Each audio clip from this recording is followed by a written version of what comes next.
Bismillahirrahmanirrahim. Assalamualaikum warahmatullahi wabarakatuh. Jumpa lagi bersama Islam TV, yang mana Islam TV akan membahas tentang kisah wanita cantik yang menggoda ulama. Kisah wanita cantik yang menggoda ulama. Sahabat Islam TV yang dirahmati oleh Allah, kisah ini terjadi pada abad pertama Hijriah di zaman Tabain. Wahai suamiku, adakah di Makkah ini laki-laki yang jika melihat wajah cantikku ini ia tidak tergoda? Tanya seorang istri kepada suaminya sambil bercermin. Ia sangat mengagumi kecantikan yang terpantul di kaca itu. Ada, jawab sang suami. Siapa, kata istrinya. Ubaid bin Umar, jawab suaminya. Sang istri diam sejenak. Ia merasa tertantang untuk membuktikan bahwa kecantikannya akan mampu menggoda laki-laki itu. Wahai suamiku, katanya merayu, bolehkah aku membuktikan bahwa aku bisa membuat Ubaid dan Umar bertekuk lutut kepadaku? Sang suami terkejut dengan permintaan ekstrim itu.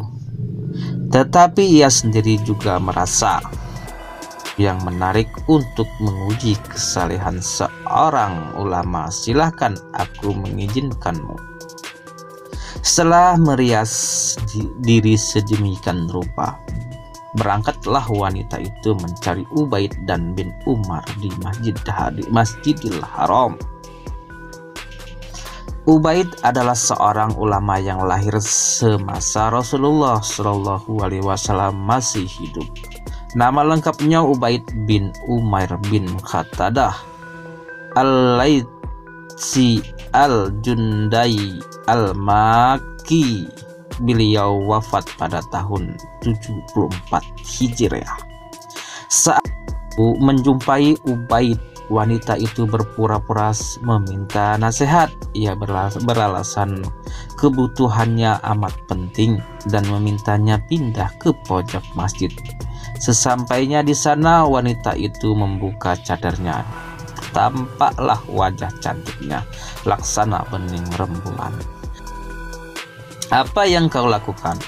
Kata Ubaid melihat kejanggalan wanita tersebut. Sungguh, aku mencintaimu, aku hanya ingin jawaban darimu. Segera wanita itu terus berusaha menggoda Ubaid. Sebentar, kata Ubaid. Kini nadanya mulai naik. Ada beberapa pertanyaan yang jika kau menjawabnya dengan jujur, maka aku akan menjawab pertanyaan tadi. Baik, aku akan menjawabnya dengan jujur. Pertama, seandainya malaikat maut datang menjemputmu saat ini, apakah engkau senang aku memenuhi ajakanmu?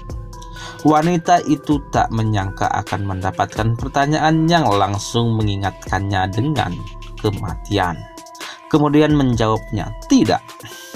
Kedua, seandainya saat ini engkau berada di alam kubur dan sedang didudukkan oleh malaikat Munkar dan Nakir untuk ditanyai, apakah engkau senang aku penuhi ajakanmu? Tidak, jawabnya. Ketiga, seandainya saat ini semua manusia menerima catatan amalnya, engkau tidak tahu apakah kau akan mengambilnya dengan tangan kanan atau tangan kiri. Apakah engkau senang jika aku memenuhi ajakanmu? Tidak. Keempat, seandainya saat ini seluruh manusia digiring ke timbangan amal dan engkau tidak tahu apakah timbangan amal kebaikanmu lebih berat atau justru amal buruknya yang lebih berat, apakah engkau senang jika aku memenuhi ajakanmu? Tidak. Kelima, seandainya saat ini engkau berada di hadapan Allah untuk dimintai pertanggungjawaban atas semua nikmatnya yang telah dianugerahkan kepadamu, masihkah tersisa rasa senang di hatimu jika aku memenuhi ajakanmu? Demi Allah, tidak.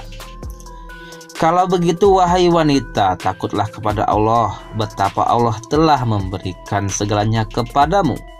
Kini dia tak kuasa menahan air mata. Tadi dia datang ke Masjidil Haram berpura-pura mencari nasihat. Kini ia benar-benar mendapatkan nasihat yang benar menyentuhnya. Sesampainya di rumah, sang suami terkejut melihatnya bersedih. "Apa yang terjadi wahai istriku?" kata suaminya. "Kita ini termasuk orang yang celaka," jawab wanita itu. Kemudian ia mengambil wudhu dan salat. Hari-hari berikutnya ia berubah drastis. Ia tak lagi membanggakan kecantikannya. Ia tak lagi suka berdandan di setiap malam. Ia berubah menjadi ahli salat dan puasa. Mudah-mudahan ini ada manfaatnya. Barakallahu fikum. Billahi taufiq wal hidayah. Wassalamualaikum warahmatullahi wabarakatuh.